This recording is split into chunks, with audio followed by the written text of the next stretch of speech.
Good morning.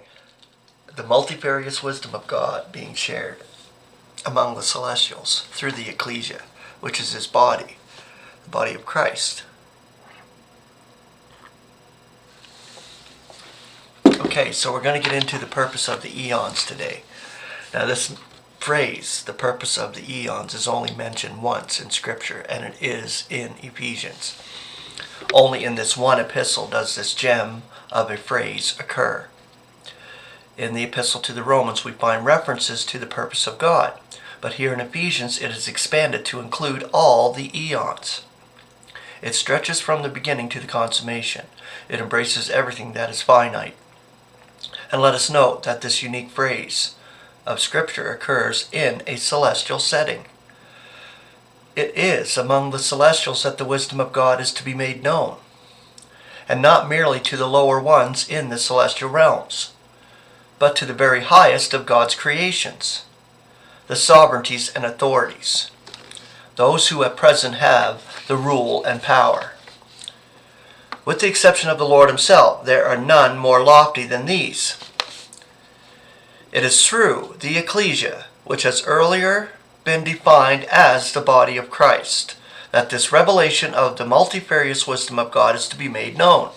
This is the marvel of it all, that through such as us, the great ones in God's universe are to learn the lessons he has to teach them. The appreciation of this great truth surely adds new luster to the treasures in our chest. So now, let's see if we can turn to the two keys. The one at the beginning of the first chapter, which opens the door to our understanding of the greatness of the riches that are ours in Christ, and the one at the beginning of the fourth chapter, which opens the door to a correct appreciation of our walk in the Lord. But first let us see how the chest itself came into our possession. The prisoner of Christ Jesus. Many years ago, a traveler worn and prematurely aged by hardship and affliction occupied a room in Rome, with a warden soldier continually at his side. He had done no wrong, yet he was under perpetual guard. His life had been one of immense activity and peril. In Asia and Europe, as an apostle of Christ, he had carried his message from city to city, proclaiming it zealously wherever he went. His privations and sufferings had been more than enough to break the spirit of an ordinary man. The brutal marks of thrice inflicted Roman rods would never leave his back. 5 times he had been unjustly and cruelly flogged by his own countrymen. Once had he been stoned and had miraculously survived, in weariness, in jails, and blows, and death.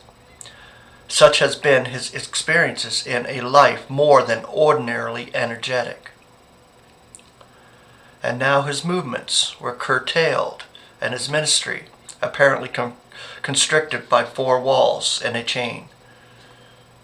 To so restless a soul, such restraint would normally be doubly irksome. Yet from the place of confinement, and from that body scarred and battered, and bearing all the marks of unparalleled tribulation, there burst forth with startling suddenness, like an eruption from a dormant volcano, a message, the like of which neither earth nor heaven had ever heard before. And both earth and heaven, did they but know it, had an interest in it, and were afflicted or affected by it. Okay, the first key. Blessed, here's the message that came out.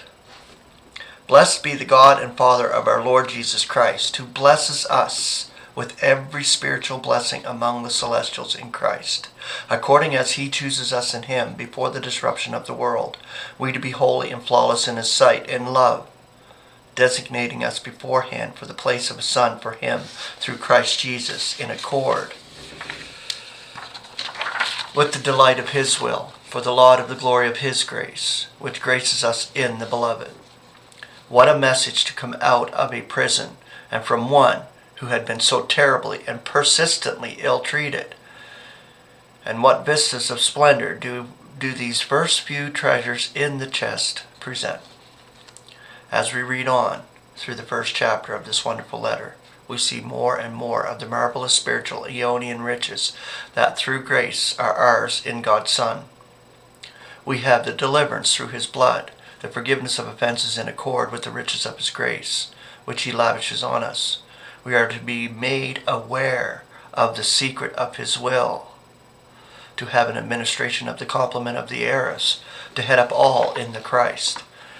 And we find that we have a special place in this, for we are told that our lot was cast in him, that we should be for the lot of his God's glory, who are pre-expectant in the Christ. That is, we come into our expectation before others can expect to do so. We notice that in presenting these grand truths to us, the apostles' first thought is one of praise to the God and Father of our Lord Jesus Christ, the opening lines. In fact, it can be truly said that the whole passage from verse 3 to verse 14 of this first chapter is one long impassioned outpouring of praise, the longest sustained overflowing of praise anywhere in Paul's writings. It is a praise for the glory of his grace, and it is a praise for the glory of God himself. Grace and peace.